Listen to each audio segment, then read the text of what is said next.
Hello friends, SMS short classes में आप सभी का स्वागत है। चलिए आज जो क्वेश्चन बचा हुआ था उसका हम कवर करते हैं। क्वेश्चन नंबर 41 से है, प्रकाश संश्लेषण की क्रिया में ऑक्सीजन बाहर निकलता है तो हमारा जल से बाहर निकलता है। इस प्रक्रिया को थोड़ा सा समझ लेते हैं। देखिए यहाँ पर जैसे ना हम CO2 प्लस 6H2O जब रिएक्ट करते हैं तो हमारा बन जाता है C6H12O6 प्लस 6O2 प्राप्त होता है। तो ये क्लोरोफिल के उपस्थिति में होता है। क्लोरोफिल के उपस्थिति में होता है और सूर्य के प्रकाश की उपस्थिति में, सूर्य की प्रकाश के उपस्थिति में होता है। इसको आप ध्यान रखिएगा। 2 क्वेश्चन पूछा जाता है।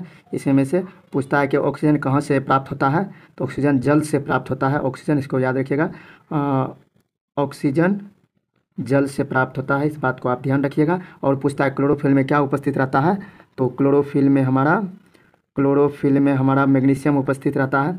इसको आप ध्यान में रखिएगा। इससे 2 क्वेश्चन बहुत ही बार पूछा गया है। चलिए क्वेश्चन देख लेते हैं। क्वेश्चन नंबर 42 है, निम्नलिखित में से कौन सा पादप हार्मोन है।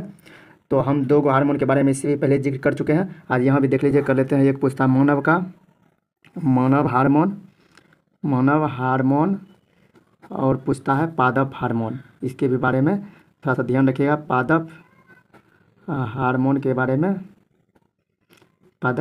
बारे में थोड़ा ध्यान रखिएगा। इसमें जो है इसमें आ जाएगा टेस्टेरोन,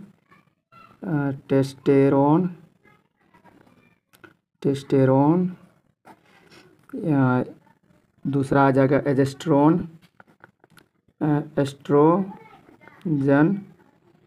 उसके बाद आ जाता है इंसुलिन, इसको ध्यान में रखिएगा। और भी आता है, और जैसे थायरोक्सिन आता है, थायरोक्सिन, इसको आप ध्यान में रखिएगा। इतना ये पूछा जाता है। ये जो है नर का है, नर हार्मोन। ये हमारा मादा हार्मोन है, इसको भी आप ध्यान में रखिएगा। चलिए क्वेश्चन पादप हार्मोन थोड़ा देख लेते हैं। पादप हार्मोन में आ जाएगा हमारा जिबरेलिन। उसके बाद आ जाएगा साइटोकाइनिन। उसके बाद आ जाएगा एविस्कस। उसके बाद आ जाएगा इथिलीन। इतना आप याद रखिएगा, इससे पूछा गया क्वेश्चन है।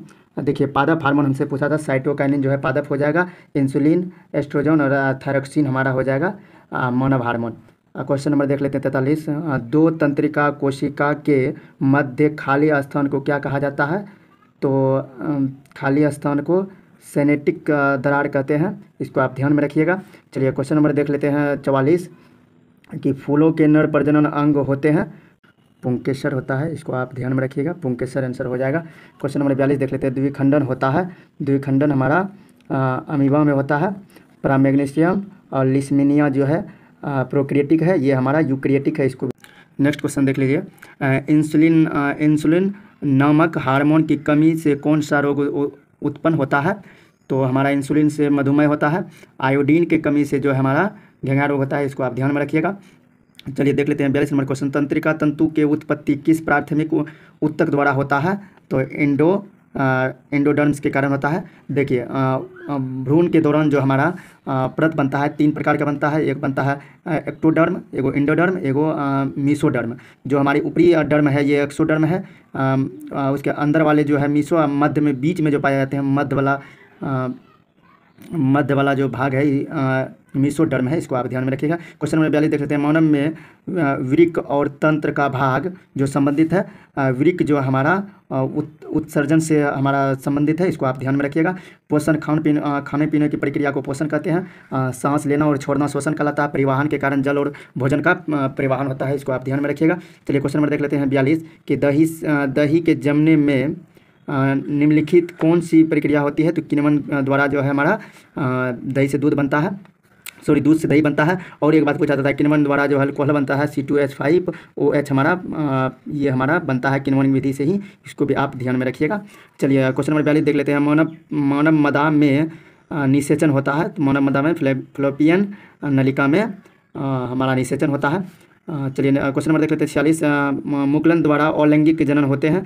मुकुलन द्वारा अलैंगिक जनन जो हमारा हेड्रा होता है, ये सभी शैवाल हो गया, मटर हो गया, प्लाज्मोडियम हो गया, ये सभी जो है लैंगिक में आ जाएंगे। लैंगिक में भी पार्ट बांटा गया है, प्रोकैरियोटिक है कि यूकैरियोटिक, ये सभी आ जाएगा प्रोकैरियोटिक में, आ जाएगा ये यूकैरियोटिक में, इसको आप ध्यान में रखिएगा। चलिए क्वेश्चन नंबर देख लेते हैं 47 नंबर। अलैंगिक जनन मुकुलन द्वारा होता है, भी सेम क्वेश्चन है, इसका आ जाएगा हमारा अमीबा, सॉरी हाँ अमीबा आ जाएगा, ये हमारा आंसर आ जाएगा। अमीबा भी जो है मुकुलन के ही द्वारा मुकुलन के ही द्वारा होता है। चलिए क्वेश्चन नंबर 48 देख लेते हैं। पराग कोश में होता है, तो पराग कोश में हमारा परागकण होता है, इसको आप ध्यान में रखिएगा। क्वेश्चन नंबर 41 देखिए, आनुवांशिक गुणों का संदेश देता है, तो डीएनए देता है, इसको आप ध्यान में रखिएगा। चलिए क्वेश्चन नंबर देख लेते हैं 42 की एक नर हार्मोन, अभी तुरंत हम इसके बारे में जिक्र किए हैं इससे पहले वाले क्वेश्चन में। नर जो है हमारा टेस्टेरोन होता है और एस्ट्रोजन जो है हमारा मादा होता है, इसको आप ध्यान में रखिएगा। और ये सभी दोनों में पाया जाता है, नर और मादा में दोनों में पाया जाता है। क्वेश्चन नंबर 43 है, शुक्राणु का निर्माण होता है, शुक्राणु का वृषण में निर्माण होता है, और हमारा शुक्राणु पूछेगा जमा कहाँ होता है, तो एपिडर्मिस में जाकर जमा होता है, इसको आप याद रखिएगा। क्वेश्चन नंबर देख लीजिए 44 नंबर। किस वैज्ञानिक के आनुवंशिकी का पिता कहा जाता है, तो तुरंत आया था ग्रेगर जॉन मेंडल को कहा जाता है। रॉबर्ट हुक जो है हमारा कोशिका का खोज किया था, मृत कोशिका का यही खोज किया था, मृत कोशिका का खोज किया था। चलिए क्वेश्चन नंबर देख लेते हैं। एक कोशिकाएं शैवाल में जल की प्रवाहन होती है, विसरण द्वारा होता है, इसको आप इसको ध्यान में रखिएगा। क्वेश्चन नंबर देख लेते हैं 46 कि मछली के हृदय में कोष्ठकों की संख्या होती है, मछली में 2 कोष्ठक होती है, इसको आप ध्यान में रखिएगा। उसके बाद 4 कोष्ठक जो है मनुष्य में होता है, मनुष्य में 4 कोष्ठक होता है। जितने भी स्तनधारी है, स्तनधारी, तो इसमें 4 कोष्ठक होता है। एक और मगरमच्छ आ जाता है इसी में, मगरमच्छ, इसके भी बारे में पूछा जाता है, मगरमच्छ हो गया। उसके 3 कोष्ठक वाले जो है हमारा उभयचर जो है हमारा, उभयचर हमारा इसी में आता है, उभयचर के में आ जाएगा मेढक, मेढक आ जाएगा।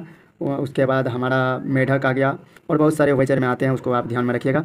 चलिए क्वेश्चन नंबर देख लेते हैं 47 नंबर। निम्नलिखित में से एमिनो अम्ल के विखंडन से बनता है CO+NH3 दोनों बनता है, इसको आप ध्यान में रखिएगा। क्वेश्चन नंबर देख लेते हैं 48। लिंग गुणसूत्रों का पूर्ण जोड़ा पाया जाता है स्त्री में, कितने जोड़ा पाया जाता है, 23 जोड़ा पाया जाता है, इसको आप ध्यान में रखिएगा। 23 जोड़ा जो है पाया जाता है, 23 जोड़ा पाया जाता है। और पूछेगा कि इसमें संख्या के पूछते तो 46 संख्या हो जाएगा, संख्या हमारा 46 हो जाएगा, इसको आप ध्यान में रखिएगा। आज इतना ही, थैंक यू, धन्यवाद।